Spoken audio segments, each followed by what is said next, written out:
Hello, Fabs DIYers. Daniela Tabois here, and welcome back to my channel. Now, if you're new to my channel, I am a bridal evening wear designer, and I show tutorials on how to craft high-end evening wear garments. Now, in this video, I'm doing a fun collaboration with Zoe Hong, who is here on YouTube.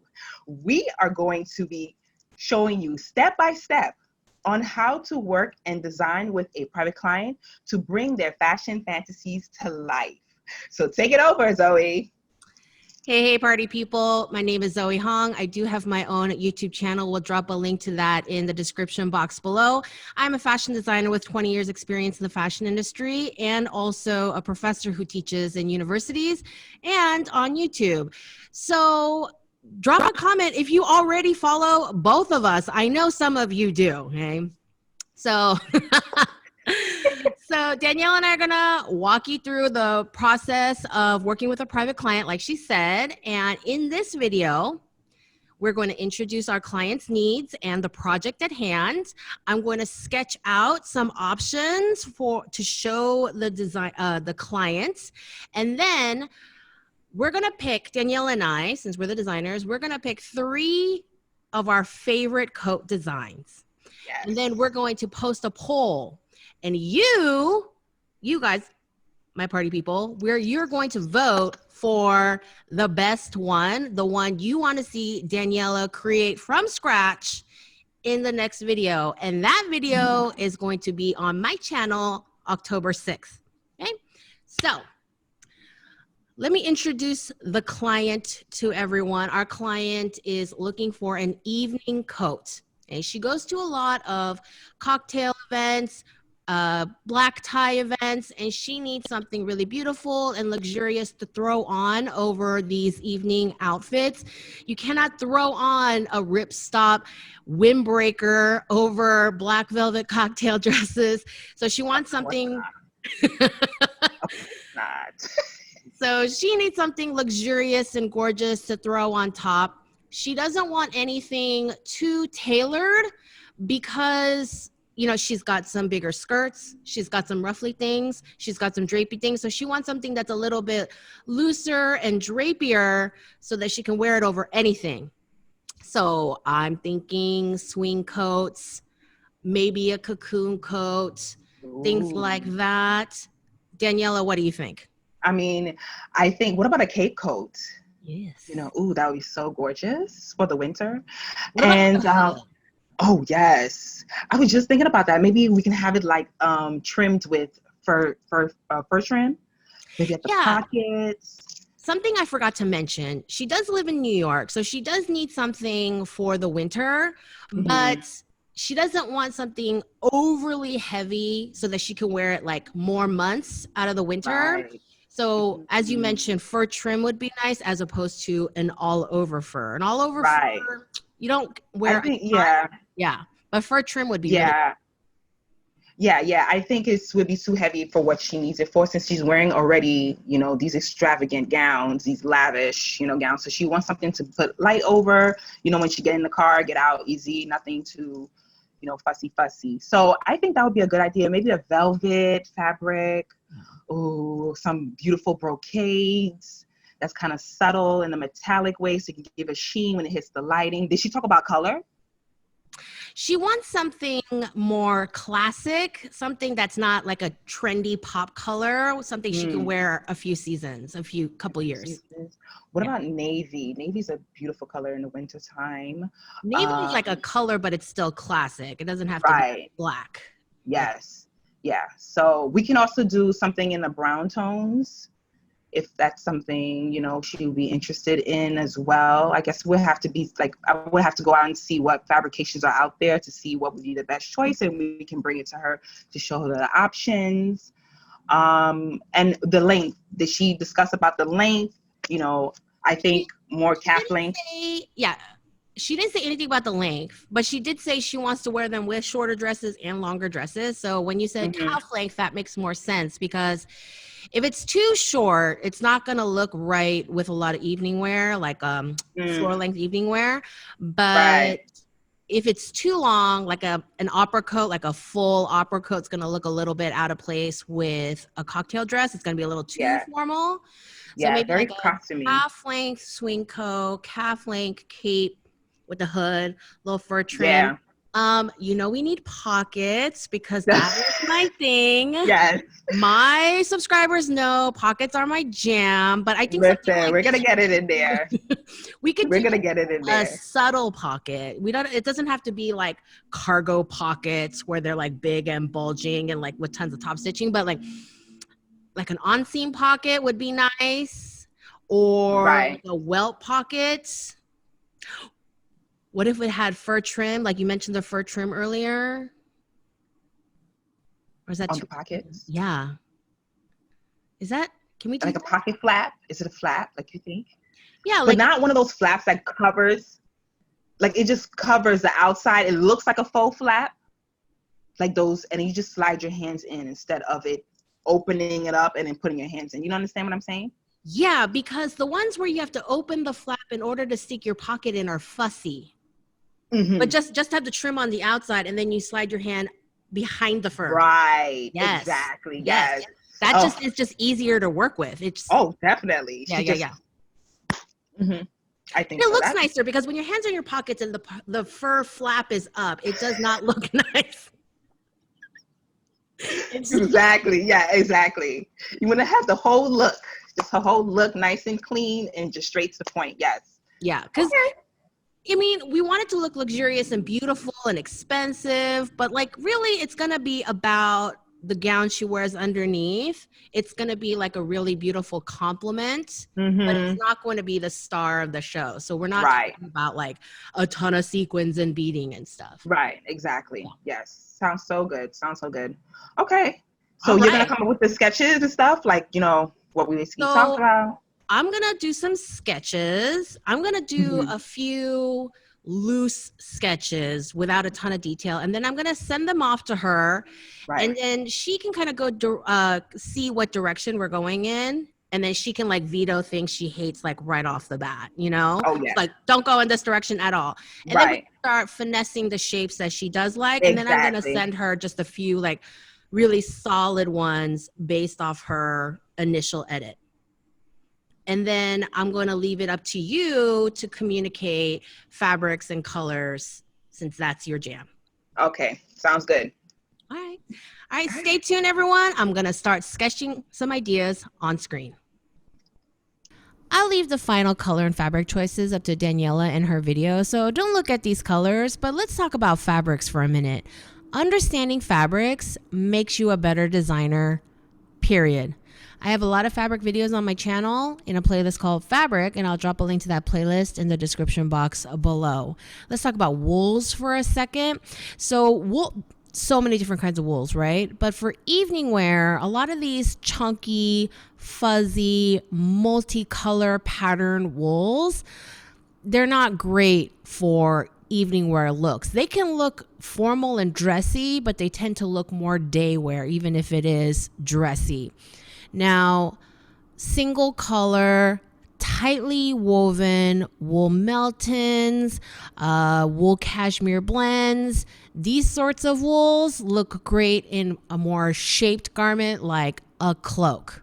If you want a more structured swing coat as opposed to a drapey swing coat.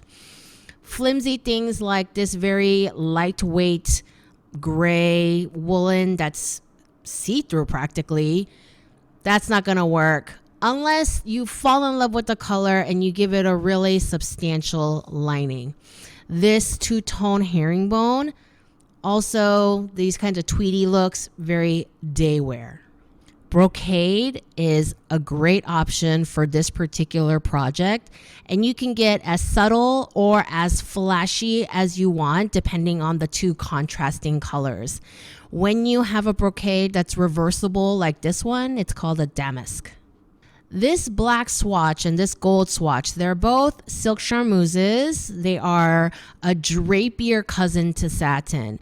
The black one is a regular charmeuse. It's about 14 mummy. It's very lightweight. Silks are measured in mummies. The higher the number of mummies, the more body, the heavier the fabric is. The heavy charmeuse, the gold fabric, is about 28 mummy. It's considered a heavy charmeuse, and this would be a better option for winter. It would still need a substantial lining for warmth, but the black one is definitely too flimsy and would work best to line wool for an evening wear coat. This white swatch, it's polyester, but it's satin. It's similar enough for our purposes today. The satin is stiff. It doesn't fall and drape like charmeuse does, so it will give you a more bodied look. You can tailor it a little bit more than charmeuse. You see how I'm holding on to them, how the charmeuse falls and the satin does not. Dupioni is named, Du because it's two tangled silkworms. Their threads are tangled together, and that's why it causes these threads, these slubs that run horizontal throughout the fabric. And this is a really thin, crisp silk, so it would not be suitable for winter, again, unless you lined it with a very substantial lining. Another option is to use lace or kind of a similarly embellished sheer fabric overlaying on top of a heavier fabric. And this can be very flashy by using contrasting fabrics, or really subtle by using same color fabrics on top of each other. And here we are with some fur options. I would offer the client faux fur, it has a polyester backing, and real fur, which looks like leather or suede on the underside. Also, I wanted to show you a short hair fur. This faux fur is very short hair, very trim and close to the body. And then the real fur is a shaggier, longer hair fur. Of course, you can get them switched around, short real fur, long hair, fake fur, there's a lot of options. Now let's sketch some coats. I teach fashion design process over on my channel, and the process I teach follows how companies in the industry design their collections. However, designing a one-of-a-kind piece for a single person is really different, and it all depends on what your client gives you to start with. Daniela and I went over our clients' needs in the beginning of this video, so here I am sketching out some ideas. And you don't need beautiful, painstakingly rendered fashion illustrations for private client sketches. Honestly, if your private client wants one, you should charge extra, because that's like labor and a finished piece above and beyond the finished garment. Okay. What you need are some basic sketches to get your point across. And you can even draw flats, but I find clients visualize designs better when drawn on a figure. I'm leaving these black and white because Daniela will decide the final color and fabric with the client. But if you know in advance, drop in a little color. I'm dropping in a little gray shading here and there because I want them to look nice for the video, but you don't have to do that. I always use figure templates like these for fast design sketches. It's the most efficient way. I don't need to be drawing bodies over and over again. That's annoying and takes up too much time. You can create your own figure templates. Take your figures, drop them into Photoshop, lower the opacity so it prints out light gray like mine. Or you can just buy mine. I have a lot of different kinds of templates at my online store, shop.zoehong.com. Quick note, because people ask me all the time, I use Pentel brand mechanical pencils. They're pretty cheap at the office supply store. I usually like a lightweight mechanical pencil that's the easiest to draw with. And then I use the Pentel Click stick erasers with eraser refills. A lot of people ask me what markers I use, and I use a lot of different brands. Most alcohol-based professional quality brands work just fine. Copic, Prismacolor, Winsor Newton, Blick Studio, they all work. For me, as a designer, it's more important the color matches the fabric I'm using than the individual brand of marker. So I hop brands all the time just to find the right color. Okay. So let's go over the who, what, when, where, why, and how of designing for a private client. First, the who, what, and why. These belong together. Who is your client? What do they need? And why do they need it? Getting a feel for your client will help you design the perfect garment for them. Ask your client some of the following questions depending on the situation. What garment do you need? What season and what climate are you dressing for? This is especially important for fabric choices. Where are you going to wear this? What kind of event?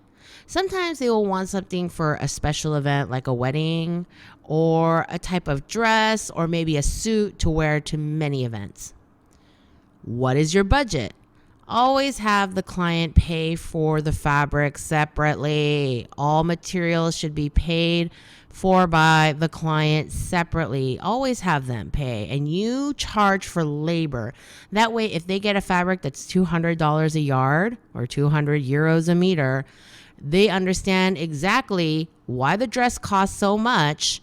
And this is especially key if they order multiples from you. It's like, oh, this dress costs this much because the fabric they chose is 200 euros a meter, and this one is so cheap because it was only $50, a yard. And so they know exactly, and that your labor costs are similar throughout. It's good for the client to see that.